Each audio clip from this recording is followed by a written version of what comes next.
Hi friends, कैसे हैं आप लोग। Hariom Gupta, welcome to HG all information. तो आई होप आप लोग अच्छे होंगे। बाकी फ्रेंड्स, आज की वीडियो हम लोग बात करने वाले हैं CGPPST एंट्रेंस एग्जाम के बारे में। ठीक है, बाकी ये एग्जाम और भी स्टेट्स में होता है, जरूरी नहीं कि छत्तीसगढ़ में ही हो। ठीक है, तो यहाँ पे आप देख सकते हैं PPST यहाँ पे लगा है। बाकी अगर यूपी में हो रहा है तो यूपी PPST हो जाएगा, अगर MP में हो रहा है तो MP PPST हो जाएगा। ठीक, कई स्टेट में होता है। मेनली ये CGPPST वहाँ पे छत्तीसगढ़ में ज़्यादा होता है, तो काफ़ी स्टूडेंट वहाँ पे देखते हैं और उसकी तैयारी भी करते हैं। तो हम इस CGPPST के बारे में आज डिटेल में हर एक चीज़ के बारे में जानेंगे। वहाँ पे क्वालिफिकेशन और इसकी एलिजिबिलिटी क्राइटेरिया और काउंसलिंग प्रोसेस और तैयारी कैसे करनी, इन सभी चीज़ों के बारे में भी जानेंगे। ठीक है, तो वीडियो में एंड तक बने रहिएगा। बाकी चैनल पे नए हैं, चैनल को सब्सक्राइब कर लीजिएगा एंड वीडियो अच्छी लगे तो इसे लाइक कीजिएगा। ठीक है, चलिए शुरू करते हैं। तो फ्रेंड, जैसा कि PPST आप इसका फुल फॉर्म देख सकते हैं, pre pharmacy and health test exam process. ठीक है, तो इसमें फ्रेंड्स मेनली आपको आ जाता है फार्मेसी से रिलेटेड। इसमें 2 कोर्स आपके मेनली हैं।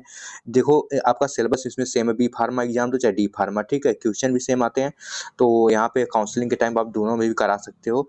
तो देख सकते हो यहाँ पे आपका बी फार्म और डी फार्म दोनों है। ठीक है, तो यहाँ पे आप लोग, बाकी इसमें कॉलेज की सीटें भी काफ़ी होती हैं, बाकी आगे हम बात करेंगे। बाकी चलिए देखते हैं पहले हम एलिजिबिलिटी क्राइटेरिया को। तो फ्रेंड्स, यहाँ आपकी जो एलिजिबिलिटी क्राइटेरिया कम से कम एज सबसे पहले है वो आपकी 17 साल से लेकर 30 साल के बीच में होनी चाहिए। ठीक है, देखो, अगर आपकी एज 17 से कम है तो ये एग्जाम आप नहीं देने के लिए अभी तक एलिजिबल हो, तो आपकी 17 साल कम से कम एज हो जानी चाहिए आपके आधार कार्ड से। ठीक है, और क्वालिफिकेशन की बात करें फ्रेंड्स, तो आपका 10th और 12th में आपको कम से कम 45 मार्क्स होने चाहिए। ठीक है, आपके जो 10th के और 12th के दोनों मार्कशीट पे। और जो अगर आप ST/SC कैटेगरी से हो तो आपका 40% मार्क्स में भी हो जाएगा। ठीक है, तो और नेक्स्ट पे हम चलते हैं। आपका जो यहाँ पे एग्जाम पैटर्न सबसे इंपॉर्टेंट जो है फ्रेंड्स, एग्जाम पैटर्न की बात करें फ्रेंड्स, तो यहाँ पे आप देख सकते हैं एग्जाम नेम तो आपको पता है, Chhattisgarh pre pharmacy test PPST 2025 के बारे में है।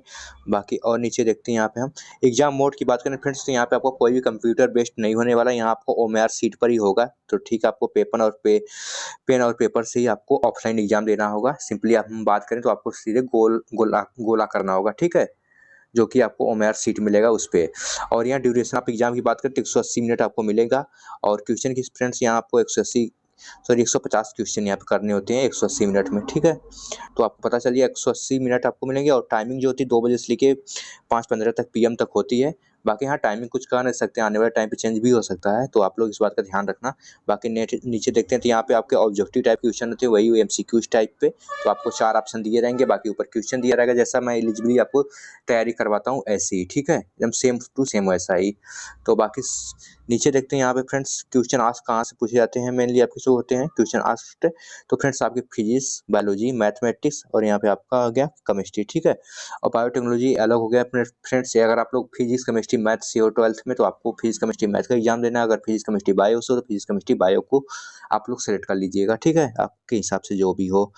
बाकी फ्रेंड्स, यहाँ पे माइनस मार्किंग कोई ज़्यादा इशू नहीं है। ठीक है, करेक्ट आंसर के लिए है -1 मार्क। अगर सेम मार्किंग की बात करें तो अगर आपका 5 नंबर में है, अगर आपका एक गलत होता है तो वहाँ से करेक्ट एक मार्क आपका करेक्ट आंसर में से आपको कन्वर्ट करना पड़ेगा। और फ्रेंड्स, यहाँ पे टोटल क्वेश्चन की बात करें तो फ्रेंड्स, यहाँ पे जो टोटल क्वेश्चन 150 मार्किंग का होता है, सॉरी यहाँ पे 9 मार्किंग, यहाँ पे -1 होता है। ठीक है, 1 मार्किंग, और 150 क्वेश्चन आपके होते हैं टोटल। और लैंग्वेज की बात करें तो आपका हिंदी और इंग्लिश दोनों में ही आपका एग्जाम होता है। हिंदी में कुछ लोग कमेंट करते हैं सर एग्जाम किस लैंग्वेज में होगा, तो मैं बात कर देता हूँ, इसमें हिंदी और इंग्लिश दोनों आपको पहले ही क्लियर होना चाहिए। क्योंकि ज़रूरी नहीं कि आपको इंग्लिश में ही देना हो, आप हिंदी मीडियम से हो या आप हिंदी मीडियम से आपको इंग्लिश में ही आएगा, ऐसा कुछ नहीं है। आप दोनों में एग्जाम दे सकते हो। ठीक है, बाकी नीचे बात करें फ्रेंड्स, यहाँ पे कैटेगरी एप्लीकेशन फॉर्म की जो फीस वगैरह कितनी लगती है, तो देखो, अगर पूरी ऑल इंडिया की बात करें जो लोग अलग अलग स्टेट में, तो वहाँ पे आपको जनरल की 300 और OBC की 250 और ST/SC की यहाँ पे 200 है। ठीक है, बाकी जो स्टेट में जैसे यहाँ पे आपका छत्तीसगढ़ स्टेट में जो होता है, वहाँ पे जनरल OBC की यहाँ पे 200 लगती है और ST/SC की जो होती है 100 रुपये लगती है। ठीक है, यहाँ की जो फॉर्म की फीस होती है। और फ्रेंड्स, सिलेबस की बात करें, सिलेबस आपका मेनली यही होता है, आपका 11th-12th की NCERT, जो कि मेनली JEE कैप और आपका CUT में होता है, सेम वही इसमें भी होता है। ठीक है, तो इन सब चीज़ों को ध्यान रखिएगा। बाकी नीचे और देखते हैं यहाँ पे फ्रेंड्स आपको डॉक्यूमेंट कौन कौन से रिक्वायर्ड है काउंसलिंग के लिए। आप सोच रहे होंगे सर इतना जल्दी सब क्यों, क्योंकि काउंसलिंग का जो डॉक्यूमेंट्स होता है वो सबसे मेन होता है फ्रेंड्स। एग्जाम तो आप दे लोगे लेकिन और भी चीज़ें कर लोगे, लेकिन काउंसलिंग के टाइम पे अगर ये चीज़ें ना रेडी हो तो काफ़ी दिक्कत होती है। तो हम सभी जल्दी सभी चीज़ों को बातें कौन कौन से डॉक्यूमेंट आपको चाहिए। तो सबसे पहले फ्रेंड्स यहाँ पे है आपका यहाँ पे CGPPST का जो एडमिट कार्ड होना चाहिए, CGPPST का रिजल्ट होना चाहिए, कास्ट सर्टिफिकेट होना चाहिए, PWD सर्टिफिकेट होना चाहिए, ठीक है। और यहाँ पे आपको 12th की मार्कशीट, 10th की मार्कशीट और आपका यहाँ पे क्लास 10 पासिंग सर्टिफिकेट, ठीक है। और यहाँ पे आप लोग आधार कार्ड भी जोड़ लीजिएगा, क्या पता वहाँ पे भी स्कैन करने के लिए आ जाए। तो क्लास 10 की सर्टिफिकेट होना चाहिए, पासिंग मार्क्स और दोनों का सर्टिफिकेट, ये सब चीज़ें आपके पास होनी चाहिए, ठीक है, जो कि काउंसलिंग के टाइम पे लगती हैं। इन सभी चीज़ों का ध्यान रखिएगा। बाकी फ्रेंड्स तैयारी की बात करें फ्रेंड्स तो आप लोग कोचिंग से और सेल्फ स्टडी से भी तैयारी कर सकते हो। बाकी जो मैंने चैनल पे वीडियोज अपलोड किए लगभग इसी सिलेबस से किए हैं, ठीक है। तो आप लोग वहाँ से भी तैयारी कर सकते हो। बाकी नई वीडियो जाने वाली हैं उन सबको आप लोग देखते रहिएगा। देखो जो मैं तैयारी कराता हूँ सिंपली आपको बता दूँ, मैं NCERT से और जो बेसिक क्वेश्चन 3-4 साल के क्वेश्चन पेपर आप पे लगातार पूछे गए उनसे करवाता हूँ, ठीक है। तो तभी आपके क्वेश्चन वहाँ पे बहुत ज़्यादा फंसने के चांस होते हैं। तो मैं इंपॉर्टेंट क्वेश्चन करवाता हूँ। तो बाकी आप लोग जरूरी नहीं कि आप लोग मुझ पर डिपेंड रहो, बाकी तैयारी करते रहो, साथ साथ वीडियोज़ को भी देखो जो मैं अपलोड कर रहा हूँ और अपनी तैयारी अच्छे से करो। बाकी जो कुछ पूछना हो तो आप लोग कमेंट में पूछिएगा और PPST से रिलेटेड बाकी और नेक्स्ट वीडियो आने वाली CUT के ऊपर और चीज़ों के ऊपर। बाकी वीडियो कैसी लगी मुझे कमेंट बताइएगा और अपने दोस्तों के साथ शेयर कीजिए जो लोग भी PPST का एग्जाम देना चाहते हैं इस बार।